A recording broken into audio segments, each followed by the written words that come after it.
Hello and welcome to the North Metro SBDC programming. Welcome, everyone. Just give it a minute here for everybody to get connected. And then we will go ahead and get started shortly. So my name is Raul Lopez. I am the Assistant Director for the North Metro SBDC. And so we cover just north of Denver, mostly Adams County, Broomfield County, part of Jeffco, Arvada, Golden. And at the end of the day, we are part of a 14 center network across the state of Colorado, and we all work together. So if you're not from that particular area, that's okay. Reach out and we'll get you connected with the right people. But we want to go ahead and start moving forward here. If everyone can just drop down in the chat. I love when there's more engagement, the better. Cameras on is awesome. We get to see faces, emotions. That helps us to know that what we're talking about is hitting, it's impacting. But also, start getting used to the chat more. This is, I think, something that takes a little bit of practice. But drop questions, drop words of enthusiasm, encouragement. If something is you like something, fire emoji, things like that, right? And drop. So what I'd like to see in the chat right now, if you could just put 4 things. Number 1, your full name, first and last name. 2, your business name. If you don't have a business, just say, I don't have a business yet. 3, your city and zip code of your business. If you don't have a business yet, just put where you reside, your city, just to get an idea where you guys are at. And then 4, if you have any specific questions right out of the gate, go ahead and drop those now, and we'll start to compile those, look at those, and then Jay can let you know how he handles questions shortly here. All right, so I want to hand it over to Mr. Jay Ballenberger here. Cool. All right. Hey, everyone. Let me go ahead and get my slide deck brought up here, and we'll get going on some things. So one moment. There we go. Looks like you can see that. Yeah, thumbs up. Seeing it? Cool. Great. Yeah. So yeah, feel free. I may have Raul kind of monitor that chat for me. And I plan to get through things so that we can have some discussion at the end.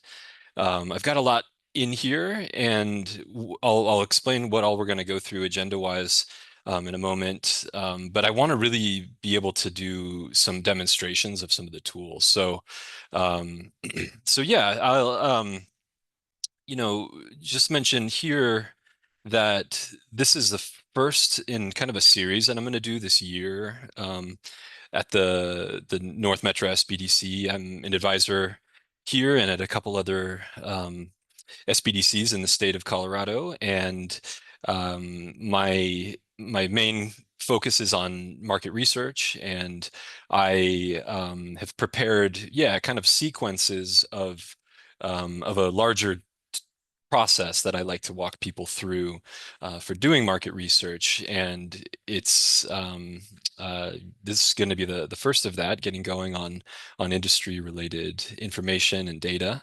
I like to focus things on freely available data, and so you'll see a bunch of those things today. So yeah, if you do have questions, if it makes sense at that moment to chat about it, feel free. Otherwise, maybe I'll kind of try to breeze through the slides so that we can get plenty of time showing you real-time demonstrations of some of these tools. And then I've got a bunch of little, resources along the way that are going to be beneficial for you. So yeah, so got a little contact info for you that you can take a look at here.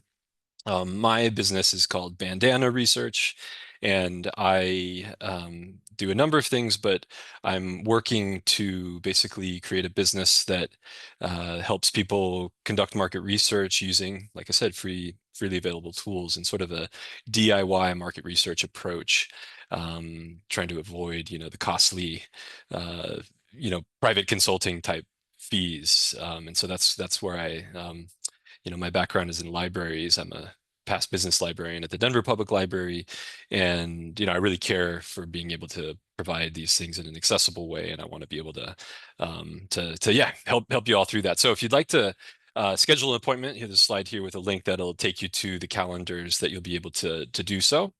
And then some contact information there, and feel free to connect with me on LinkedIn. I'd love to be able to, share some things with you. And as I get my business up and running, and, might be asking for suggestions and help and thoughts, and, love to hear what thoughts and things you all have about things. So please feel free to reach out and connect that via LinkedIn as well.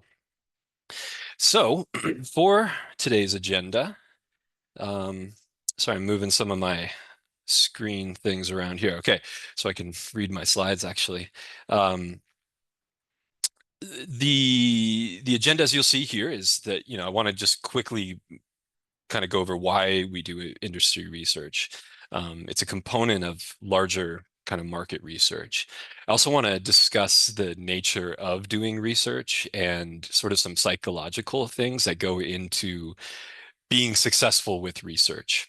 My background, as I mentioned, is in libraries. I used to work at a academic library as well, and I taught a lot of people kind of who were first getting going on their first college level research assignments, how to take advantage of databases, how to think about using information. And so I have a lot that I can share related to just like the feelings that you get when you do research, and so I want to share that with you as well.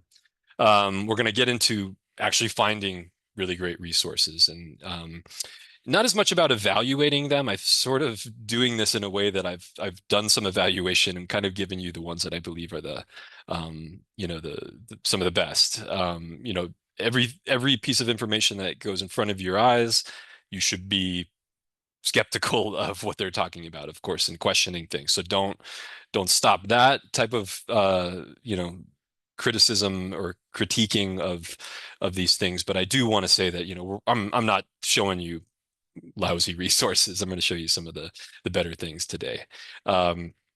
Then we're going to get into just some basics of what metrics are most important to gather. This doesn't cover everybody's most important metrics that they should be gathering, but it gets you sort of the nomenclature, some of the a little bit of some of the definitions about some of these metrics. I'm not doing this as a doctoral level, or MBA kind of class or anything like that. So some of these things, are just more to be exposed to. We don't need to get into too much of the nitty gritty of them. And then I want to do some demonstrations of these resources. So I want to be able to leave some time for that.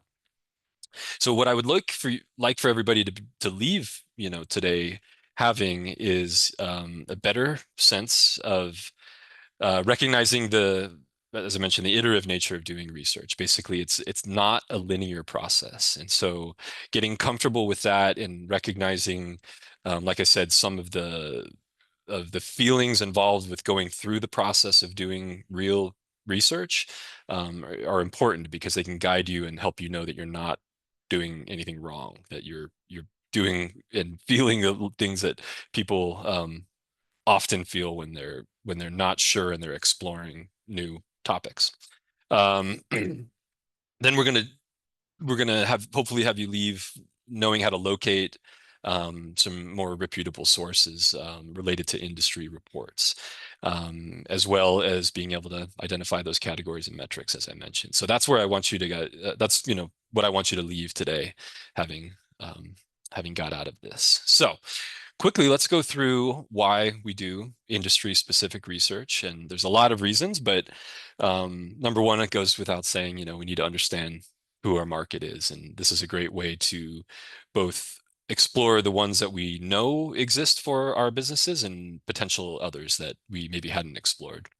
Validating a business idea, of course, we want to make sure that we're not, if you're in the planning stages, that you're not going to be putting a lot of time and effort into something that shows little signs of being able to be successful just by the sake of, knowing revenue numbers and knowing the customers out there, and whether the service is something that can be validated. So, of course, making informed decisions, I think, goes without saying. The more we know, the better decisions that we can make. So Staying ahead of competitors, of course, that gets into competitor research. I like to break up the market research process into three big areas: industry related, competitor related research, and customer related research. So this obviously gets into better understanding your competitors, and that's a little different subject than today, but recognizing what the industry's trends are and things that are happening are very important to knowing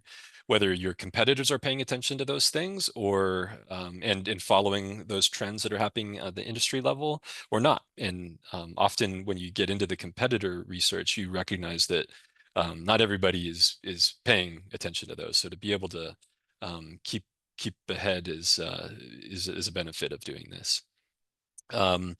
Market changes are obviously afoot at all times, and so adapting to those things, and these reports tend to be written on both quarterly levels, semi-annually, annual bases. So keeping up with these to be able to understand trends that are coming along can be, to your benefit, obviously, as well. Improving, market effectiveness. This is basically, again, exploring and knowing what's coming down, trend wise, allows you sometimes to, I don't know, get involved with different maybe technologies that help make customer satisfaction more effective, or make life, or making processes that you have in your business a little more simple, or systematized in a way. So there's ways that we can improve effectiveness of what you're doing. Of course, it goes also without saying that following the trends that your customers are expecting will enhance satisfaction. Reducing financial risk goes along, I think, with viability, and knowing that you are making the right decisions and you're not putting your livelihood and your family's livelihoods at risk, without being fully aware of what all exists opportunity wise for you out there. And then identifying growth opportunities is one of the biggest things that you're going to be able to find here. Often when I walk people through the process of doing research in this more systematic way, we not only find a great growth opportunity, but we find many of them. And so it's a lot of times it ends up being sort of pivotable opportunities that you can sort of put in your back pocket. But you can choose from the ones that make most sense in terms of how much, what's the easiest opportunity to take advantage of that's going to provide the best return for you. So those are some of the main reasons. And I think a lot of those, as you probably know or go without saying, but I think it's always worth explaining that a little bit. So let me spend a few minutes here on this more library side of things in terms of conducting research, and starting with the idea of exploration. And that I was mentioning, this is an iterative process where, like I also said, it's not linear. It's very much non-linear, and you're going to be going one direction. You're going to have a particular question that you think is of importance to you. You do a little research on it, and you find that that's not quite the question, and you refine that question a little bit. And then once you've refined that question, you might need to come back and re-look over some of those industry reports. And then you discover, hey, there's this opportunity with this kind of customer. Oh, okay, now we need to go over to this competitor or customer research and customer segmentations tools. And so point is just like exploration, um, we don't know what we don't know. It's very important that when we're doing research, that we recognize that if we have a direction we want to go, that we recognize that as a bias, and that we need to not disregard that. And it could be, perfectly valid, the direction that our ideas are taking us, but we need to recognize that it's one idea out of others that we may not have fully explored yet.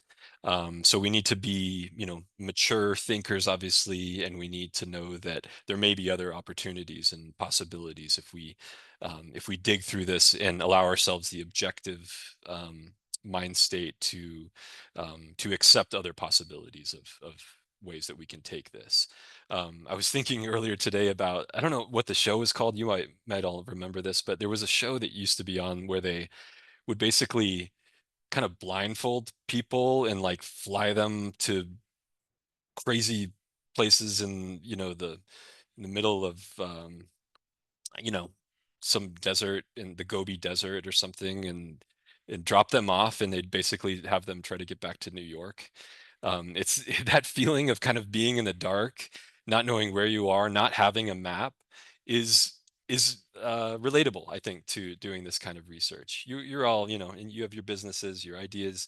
You have a lay of the land to some degree, of course, but if you think of it as usually starting in a bit of a fog, you're going to find that little by little, as you grab little bits of information and you confirm those with other pieces of information, that fog tends to start dissipating, and it seems a lot less arduous, and there's almost always a tipping point where you go from not knowing if what you're doing is making sense or worth your time and effort, to recognizing that there's a direction, a path forward. It starts snowballing, and psychologically, and kind of the affect that you'll notice is encouragement, and a sense of knowing that you can get to some place with this, right? It kind of is it that I'm lost feeling, and it quickly changes,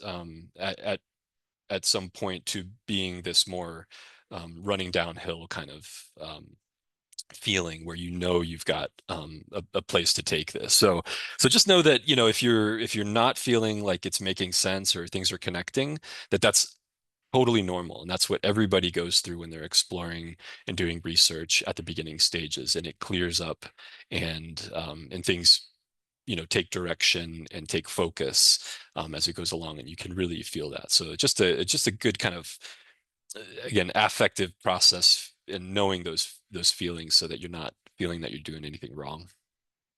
Of course, then it gets into, organizing our findings. And I've got three different ways I'm going to help you be able to organize these things, but I'm going to talk about two of them here.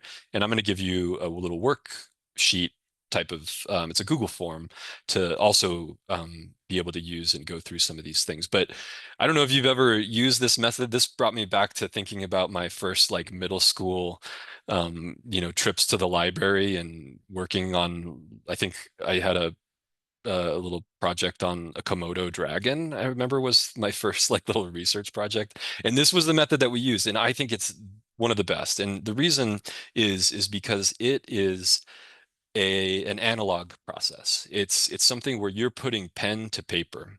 And there's a lot of research, there's a lot of, evidence that shows that memory, recall, memory, and just, deeper understandings happen when you're learning something, when you're physically writing with pen and paper, than it does through digital means.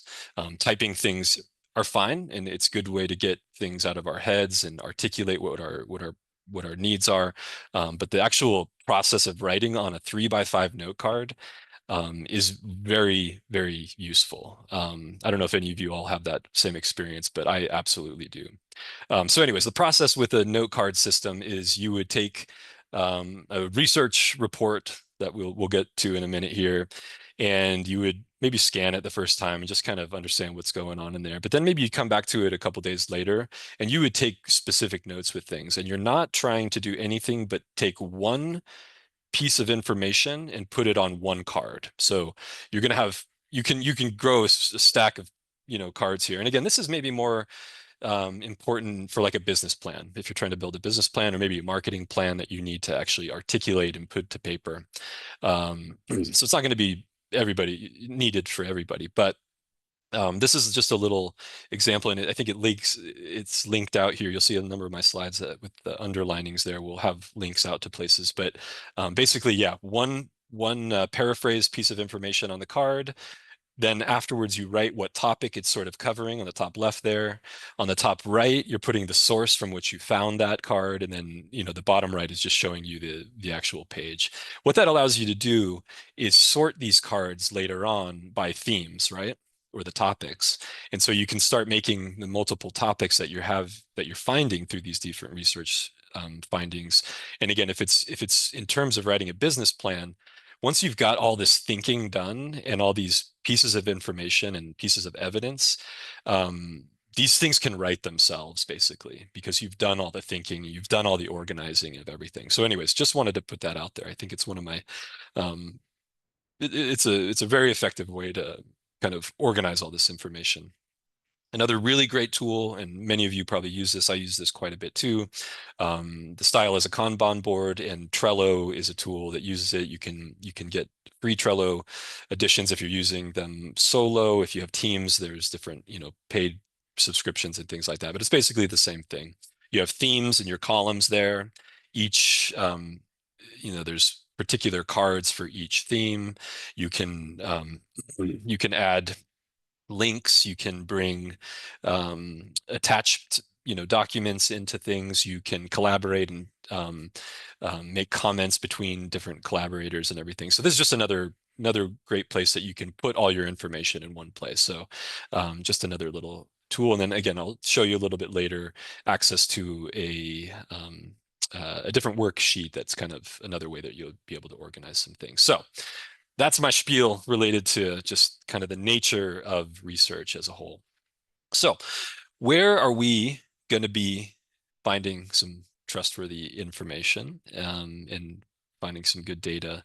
Today, I'm going to take you through these areas of looking for government sources, using our libraries, and then looking out towards trade associations and or membership organizations.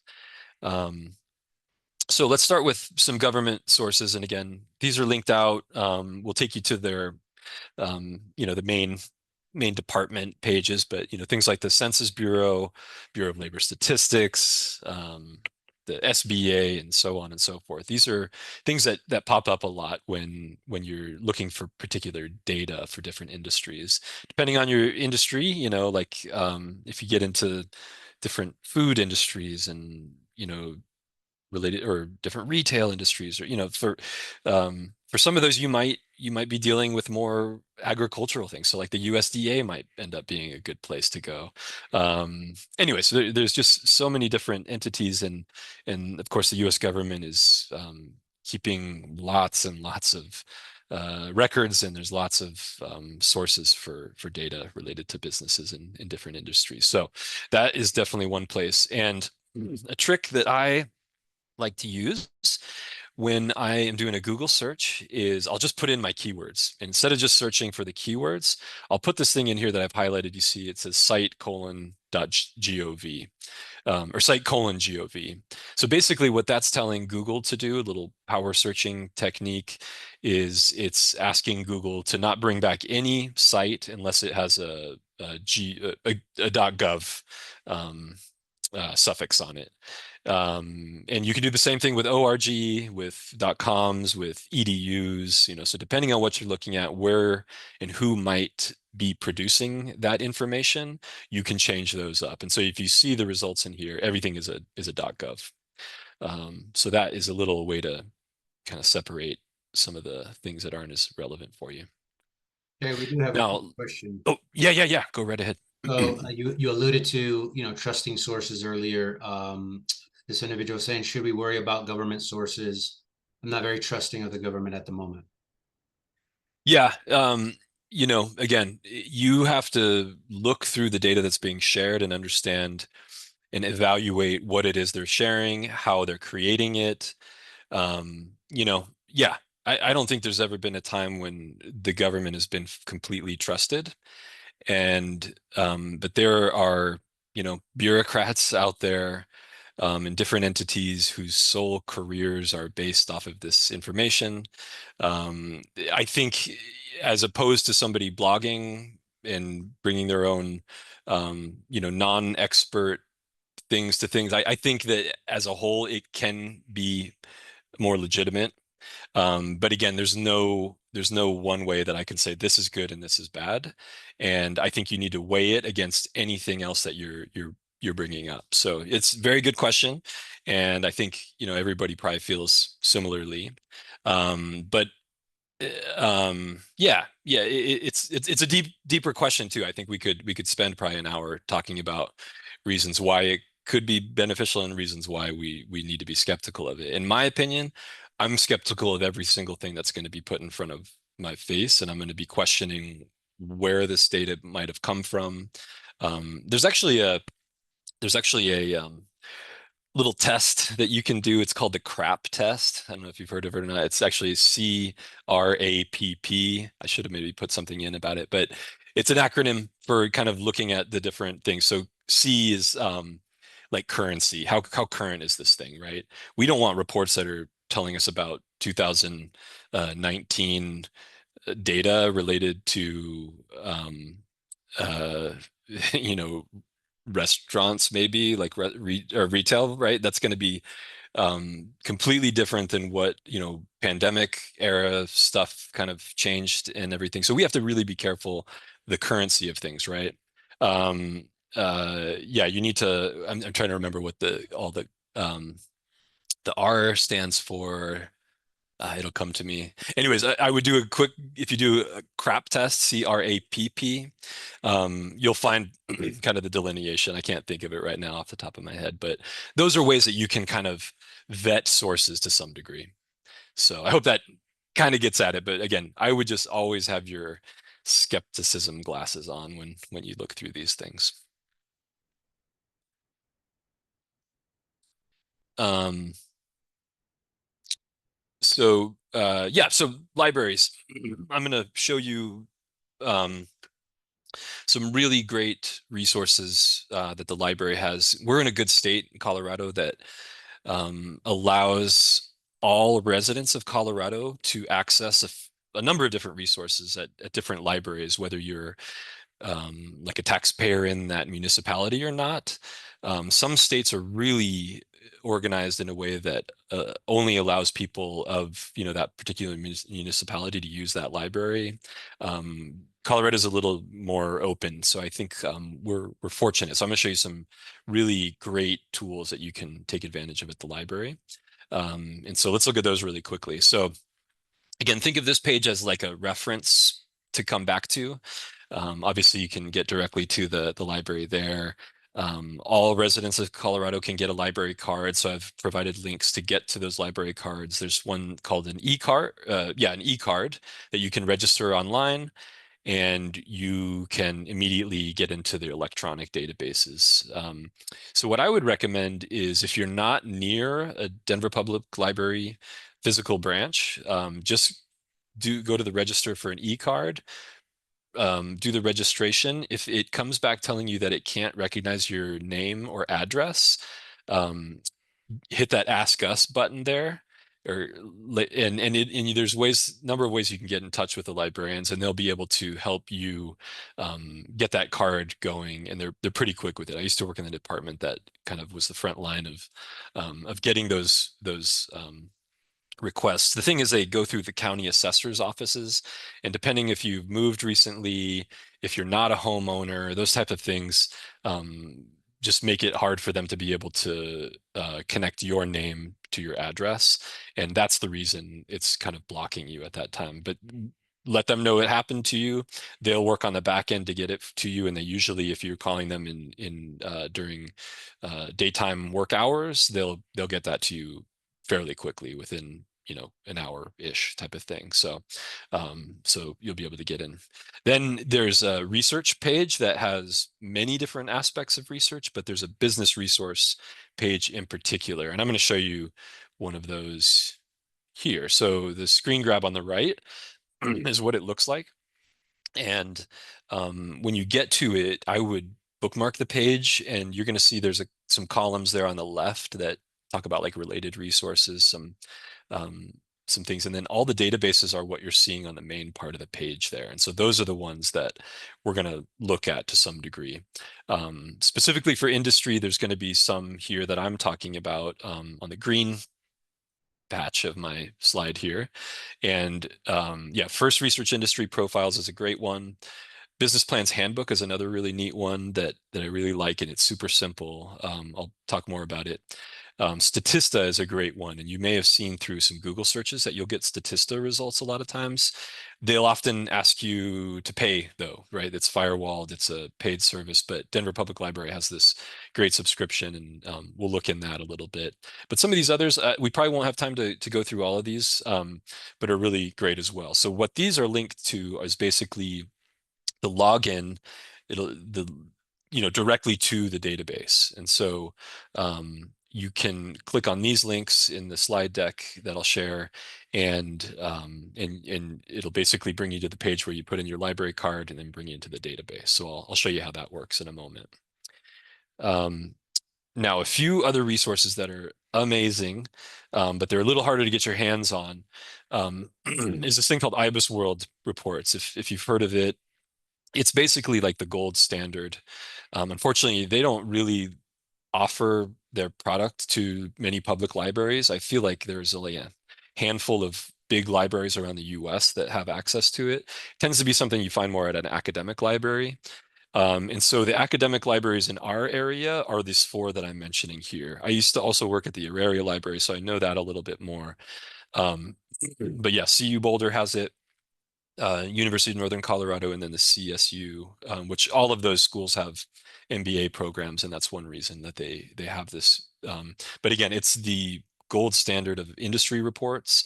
They are really well done. They're often done, I think they're updated annually, but at a level that's just unavailable without it.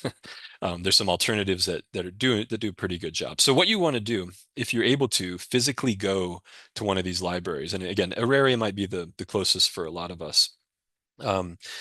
If you go onto the Auraria campus, downtown Denver, you have to physically be in the library, and you can bring your laptop and or a flash drive. If you bring your laptop, you can ask them for the guest Wi-Fi. Once you're on their guest Wi-Fi and recognized as your IP on the campus, your IP address on the campus, it will let you right into their database there. So you can go in, look at it there, download them, and be on your way. I'm not as certain with the other libraries how they do that, but it's very customary that academic libraries that are public institutions will allow public users on a limited basis. It may be that you have to log in on one of their computers, so there may be some variation. I would encourage you to get in touch with them before you made a trip, but it's pretty rare that they don't have like a guest access availability. So I would go out of your way, actually, if it's important to you to get those IBIS World Reports. Cool. And then the last thing that we're going to talk about are trade associations and professional organizations. And one way that I get at some of these is, you can do a search for the different trade associations and associations if you're not already familiar with what they are for your industry. And what you can often do is they almost always have a research page where they firewall and they limit access to their big reports and surveys that they do, except for members, right? So if you're not a member, you can sometimes find the names of those reports, and you can put in the name of it into a Google search and use this other little Google Power search trick here. As you can see, I highlighted it's file type :PDF. And so what that's going to do is it's going to ask Google to only bring back PDFs. And often those reports in a finalized version, almost always in a PDF format. But again, if you wanted to, just like with the .gov, .org, .edu type changes, you can change these up to different file formats, and you can put in :doc, :ppt for a PowerPoint, :xtl for an Excel spreadsheet, and Google will only bring you back that kind of file. So often that's a way that I can find things that sort of get leaked out into the open web, and or maybe you get like last year's, industry report, which can still be very useful for you. It may not have the most current data, but it's still going to have things that are very um, useful to have and be able to use. So we'll do a little bit of playing around with that if we have time as well. So those are the big three areas. And again, I'm going to get into demonstrations and show you this a little bit more here. How are we on any questions? We doing all right? Any thoughts? There is one question. Oh, no, sorry. Okay, No, for cool. someone.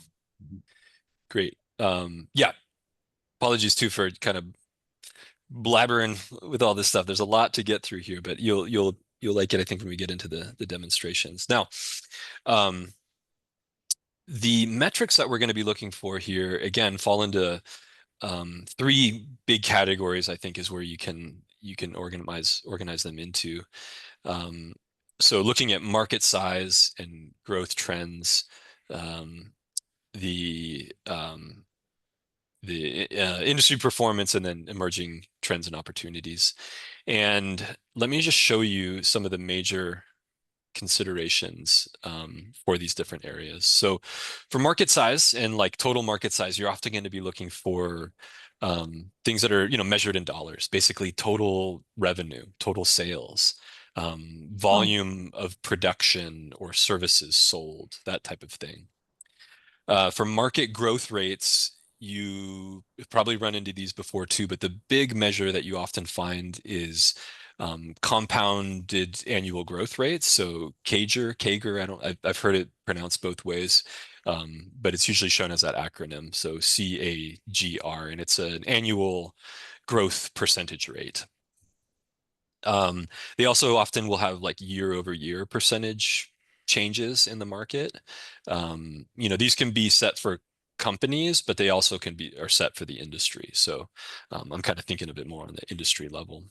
Market segmentation you often find in these reports. So what that'll do is show you revenue by different segments of either products within the industry, product lines, demographics of customers within the industry, geographies of where those customers might be, or what different products are being, are sold more in different geographies, that type of thing. And so that's what I'm getting at with market segmentation, as opposed to like customer segmentation.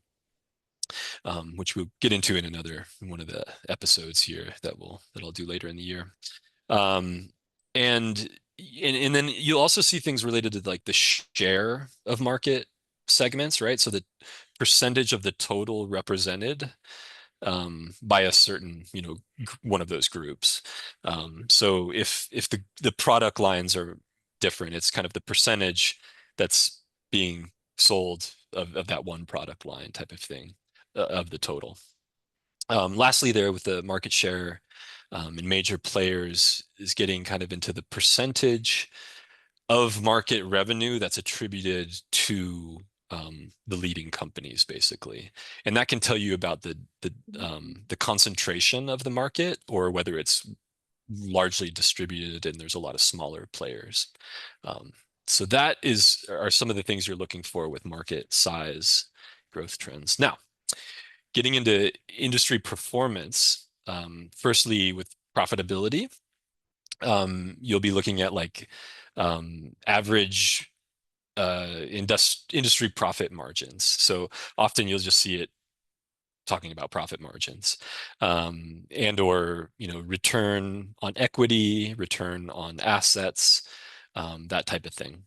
With revenue projections, you're often going to be looking at forecasts of revenue growth over a period of time. Sometimes it's a 5-year period, it could be a 10-year period, but it's looking for those future forecasts, as well as kind of performance measures by some of the top companies that you can measure against. In terms of cost metrics, you're often looking towards like average costs of the goods that are sold, and sometimes the operating expenses as a percentage of revenue. So how much does it cost to provide my service or my product compared to the revenue that's coming from them. Productivity and efficiency, this often gets into labor productivity, revenue per employee. Also inventory and like turnover rates for inventory. Financial health will be things related to like debt to equity, different ratios like that. For different companies with industry. And there's a lot of these reports that will show those for different levels of companies. It'll show it for companies making over, certain revenue level, and then mid-sized companies within these levels, and then the lowest kind of revenue companies, and it'll show you the different ratios. So that's a really useful thing. And then finally, the supply chain metrics. That gets into like costs of raw materials if you have a particular product that you're selling, or the reliability of vendors, and lead times to get those raw materials, things like that. And again, I'm cruising through these. I just want you to use this more as a reference to come back to see like, oh, I remember I'm supposed to kind of pull some interesting things related to profitability and whatnot. So I just want to give you the full list of what we should be trying to look for. Okay, so this last section here with emerging trends and opportunities. Technology adoption rates you'll often find in some of these reports, where they're kind of talking about the percentage of companies that are adopting different and new technology or tools, and or like growth rates of new technology products and platforms that are used by those companies. There's different, getting into the consumer like behavior trends. We just need to know and understand. There's big survey data that comes out related to customer satisfaction and or how spending habits maybe are changing or preferences are changing. Again, there's no, total delineation between industry research and customer research and competitor research. It floats kind of between some of these, but you often find that kind of information in a larger industry report. Regulatory changes, and this is something, again, kind of the mention earlier about not trusting government fully. There's going to be a lot of regulatory changes coming, as we probably have already seen. Impacts of like new policies, regulations, as trade agreements are developed and changed. Those things can affect compliance costs with having to uh, come into compliance, with different changes and things that are happening. So really important to keep those in mind. Market disruptors, as we could all imagine, new entrants or different types of startups that are capturing market share. I worked with someone recently who is kind of devising a new press-on nail that's much different than what you would buy in the store. And the competition, they believed, was nail salons doing nails. And so, I was thinking of her as sort of a disruptor for nail salons who have a lot of issues with health concerns, actually, right, for the workers and things in those places. So it was a pretty interesting kind of example of a disruptor on a little bit of a smaller scale. Different innovations and products and service changes and changing with the competitor landscape. So sustainability metrics that you might find, investments that people in the industry are making towards different environmentally friendly practices, percentages of companies kind of meeting different standards that are being applied to different sustainability concerns within different industries, things like that. And then finally, global trends. Just understanding and seeing the growth of different industries in new markets or emerging markets, as well as the impacts of different, geopolitical events. Again, thinking about the pandemic and how much that affected supply chain. I think during the pandemic, right, there was that huge freighter that was caught near the Suez Canal and blocking traffic through Suez Canal, things like that, right? It's just paying attention to these things, and yeah, they trickle down obviously to the global chain, supply chain demands for things. So, anyways, again, that was a big overview of a lot of these things. Let's get into some of the demonstrations. But what I wanted to point out is you can get back to these slides, and I've created little videos. Each of these is linked to a little Vidyard screen capture video that gets you into each resource and shows you around a little bit. So use this if you can't remember, or and again, we're not going to get to all of these. So if you want to explore some of the other resources, you can do that, and I've given a little overview of how they work. And yeah, as well as some of these other resources that aren't available at the library. So yeah, so let's see what we got here. I'll finish the slides, and then I don't have to come back to them, and we can just go into demonstration mode here. So like I mentioned earlier, organizing wise, I've created this little Google form that is like an industry research worksheet that goes over a lot of those different metrics that we were looking at in different sections. What this should do, and I think, Raul confirmed it with me, is if you click this industry research worksheet link on here, and I've got it on another slide, it's going to force a copy for you so that it's private to you, and you can change the questions to fit things that are more relevant to you, or take things out that aren't as relevant.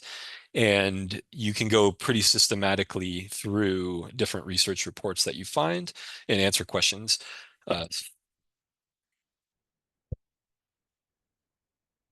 related to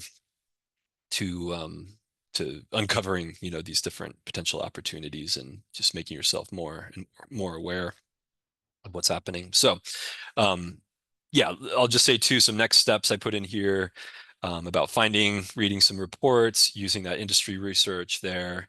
Again, I'd love to meet up one-on-one, and we can develop more of a custom market research plan. So that link will take you to, again, the way that you can sign up for an appointment. And then I'm going to be kind of moving along and moving into a new, well, not quite a new area. We're going to focus on industry again, but we're going to kind of talk more, and I'm going to do more case studies related to extracting that information and starting to make strategic decisions related to our next phases of research, which would be more related to competitor and customer related research. And again, that's going to be in late February, so 4 weeks or so from today. Pardon me. So maybe if there are any other questions, I'll get the slide deck out here, and I'll just share a live screen, and we'll get into some demonstrations. Actually, I have a few things I can also put in the chat really quickly.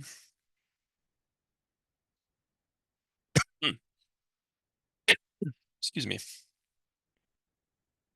This next one, yeah, has the slide deck for today. This way you can get in touch with me through LinkedIn.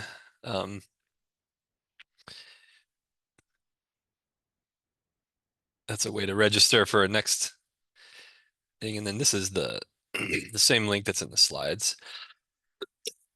Everybody gets that Google form, Google Slides form. Okay. So I'm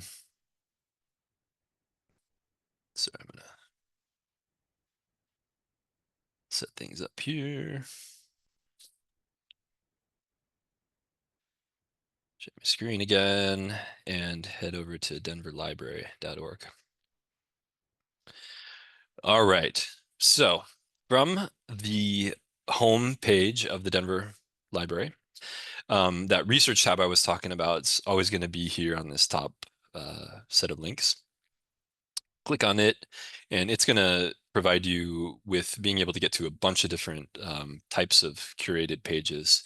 I tend to select the curated topic here, and you'll see that the business one is here. And, explore all these others. There's a lot of really great things in here, including some nonprofit, foundation and nonprofit things. So if you have anything related to nonprofits, there's some really great resources as well. So the business page, again, looks like the one I had in my slide. And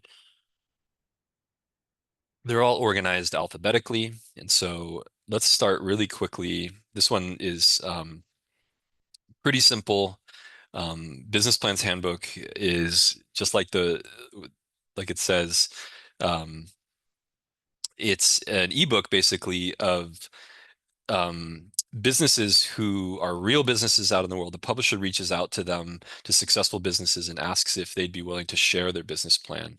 And so what you see here is there are 62 volumes at this point, going back to the early 90s. Each of these volumes has in the neighborhood of 20 to 25 different business plans in them from lots of different types of businesses.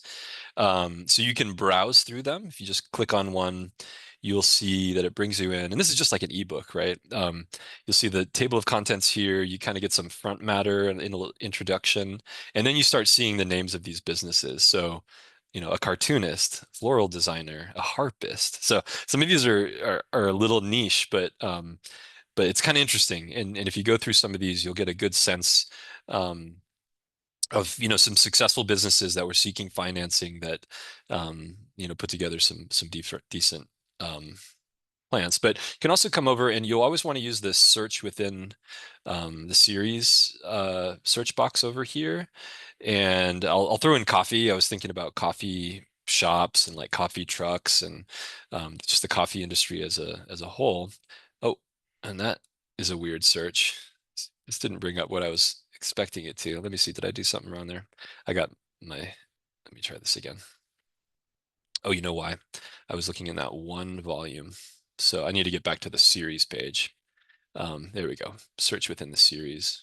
And so I like to start with just real basic. I don't get too detailed with my searches. Try to keep it little broad because you can narrow things down. It's a little harder sometimes if you get too narrow early to open it back up. So I like to start broad and then I can pare things down later. But you can see there's a bunch of different things here. Maybe like this coffee truck business plan. This is a pretty recent one from 2025. You come in here and you can see there's a whole business plan, and this can lead you. You'll see like the industry analysis here, you can read through like what a decently put together industry analysis might look like. And you can copy some of those. Yeah, market analysis, so on and so forth. So these look really good when you download them. They look fine here like this, but they look really presentable and professional downloading them. And you can also bring them into the Google Drive, Microsoft OneDrive, print the thing, email it to yourself. So there's a lot of functionality within here. So anyways, just a basic thing that I think is really simple, but I think it's quite powerful actually in what it does. So explore that a little bit. I'm going to come back here just so you see this another time. Go back to the research tab here. I want to look at one called First Research Industry Profile. So instead of going to the curated list, what I can also do is find the database just by the name of it, right? If I know what it's called, in this case, F for First Research, and you'll scroll down here a little bit and you'll see that it's here. So this one is going to be a more robust industry report. And so this is going to be this tends to be kind of the alternative that we have at the library. I keep talking about it like I'm still employed there, but we, as the general public in Colorado, maybe is what I mean. We have as an alternative to the really costly price of IBIS World. So it's not quite as flashy and as great as IBIS World, but it's actually really pretty great. So let me come in here. I'm going to stick with my coffee search just for now. I definitely encourage you to play around with these. Sometimes the words that you use that you think of your industry as may not be what they're calling it in here. So you do need to play around with some of the terms a little bit. Otherwise you should be able to find it, and I can help you look through these as well. And these are organized usually by relevancy, like basically word matching. So sometimes you don't get the most current version. These ones are quarterly updates. So we just have to scroll down a little bit, and actually it looks like this is probably the most recent. So mid-November of 2024, there'll probably be another one coming out pretty soon, actually, or probably I guess it would be in February. So let's click into it. These are published by Dun& Bradstreet, which might be a name that you are familiar with. They're pretty well regarded. And as you can see here, the second page is kind of where it really gets going. You get these industry overviews, and you'll start seeing these kind of titles of some of those metrics we were looking at in my slide presentation. So this is a good one. Let me see here. This is an 18-page report. This is going to be a good one to do a skim over and then maybe come back and take some more detailed notes related to things that are of most import to you, right? So things related to sales and marketing, finance and regulation. We were talking about regulations earlier. A little bit of international insights, as we were mentioning before too. What's happening globally that might affect what we're doing, as well as regionally. Get some HR related content in there. These tend to be a little bit more of like the SWOT analyses, like the the main, as you'll see here, main indicators of the growth of the industry, forecasts, as we mentioned, drivers, what's pushing forward the industry, critical issues to be aware of, challenges to be aware of, trends to be on top of, opportunities to find, and then these executive insights where they look at different levels of leadership within the industry, kind of the CEO level, CFO level. They sort of talk about the main concerns that they're focused on. The CEO level, right? Competing with Starbucks, creating position or positive customer experiences, great. But yeah, you'll see different parts of the industry kind of leadership. This is also really great if you are a B2B business and you need to be reaching out to different industries, and you can come in and you can really show some uh, um, background experience and understanding of what their industries are doing. So this is another great little tool here. And then I know we're getting close to time here. Time flies. You're having fun, huh? Um, Let me take you one more that is just really good to see, and then you'll need to explore it on your own. And then again, I'm totally happy to reach out or have you reach out and get in touch, and we can meet together. And like I said, kind of curate um, a good path forward for your particular venture. So I'm going to go down to this thing called Statista, and this one is very robust.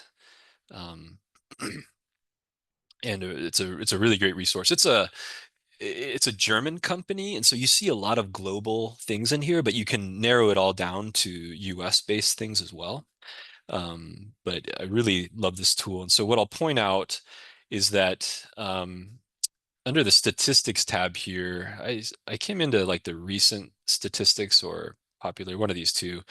It's just interesting to kind of come through. Then you'll be able to see these industry overviews, and these are not organized necessarily by, I mean, these are the industries. I think of them a little higher level, like the sectors of the industry, and you can see things like if I get down to my uh, sorry, the coffee related stuff. What was that under?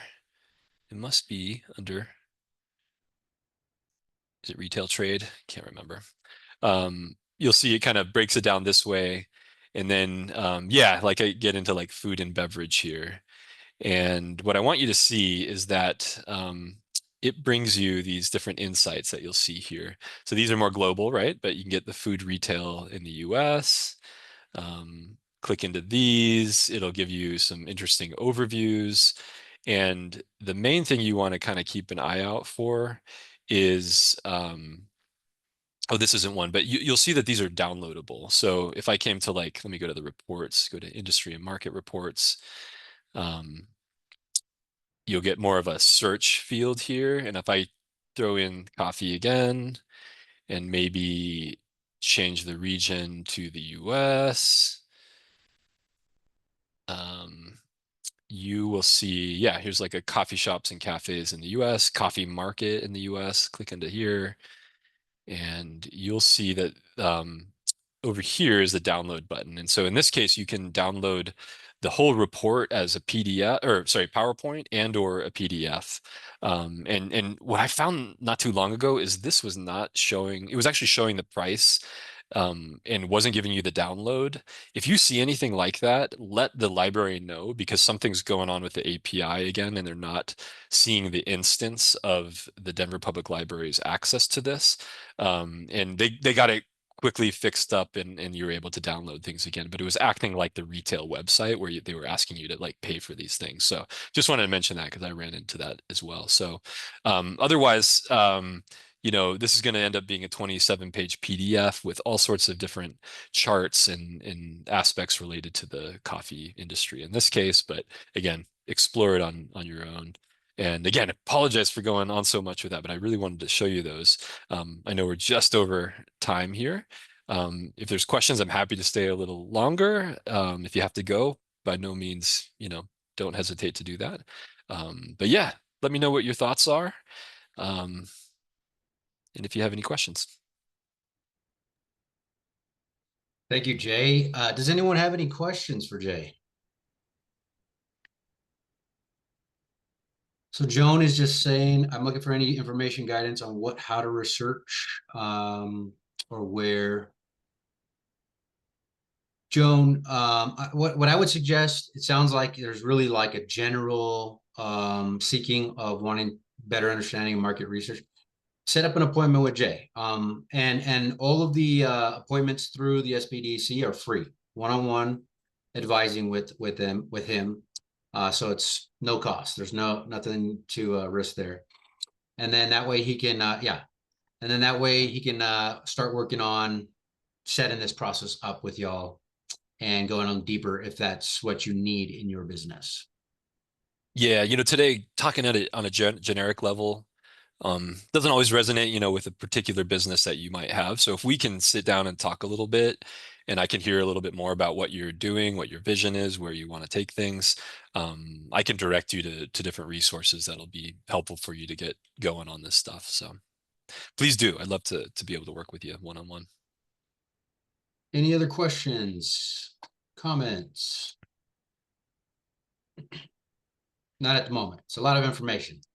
It is. Threw a lot your way. So market research can get pretty dense. But yeah, if anything comes up, you get the slides and you're looking at it, you get stuck on anything, just reach out and we're here to help. And as Jay said, he has another talk coming up soon in the next month on a related topic, but different specific category of market research.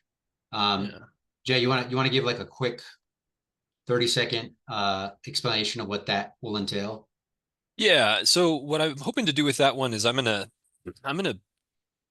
take more of a case study approach with that. I'm gonna look at a couple different types of businesses that we typically tend to see at through the SBDC, and I want to kind of pull out those types of pieces of information and show you what it looks like to kind of gather the types of things that are going to be worth knowing about and important to know about for making then the next step in terms of doing this research. What I want to get across is that this is not something that you can like do in a weekend and feel really great about. This is something that takes some time to go through. Usually the first attempt at it is the toughest. It's like scaling, your first mountain when you didn't know what happens and how to do it. The second attempt is much easier because you'll know the kinds of resources that were beneficial to you the first time, and it's more of like maintenance. So what I want to kind of do is provide this in a slower pace so that you have time to think about these things and let it percolate. So that's kind of the approach. I'm going to take a little bit of this industry data that I gave you all this info about, and I want to extract things in a more case study kind of manner and deliver that to you as well. And that will set us up for moving into competitor research, which I think will come after. It's either competitor or customer research, and we get into particular areas with those. But there's going to be 8 total throughout the whole year, basically, until I think about November-ish of the year. So come back and I'll be able to kind of keep working with these freely available or tools that you can get to for free, and yeah, not have to break the bank for any of those things. So that's kind of the intent with it all. Awesome. Well, thank you, Jay, for sharing your expertise and working with us. And thank you all for being here. And we will see you on the next one. Take care. Thanks, everyone. Good to see you all. Have a good day.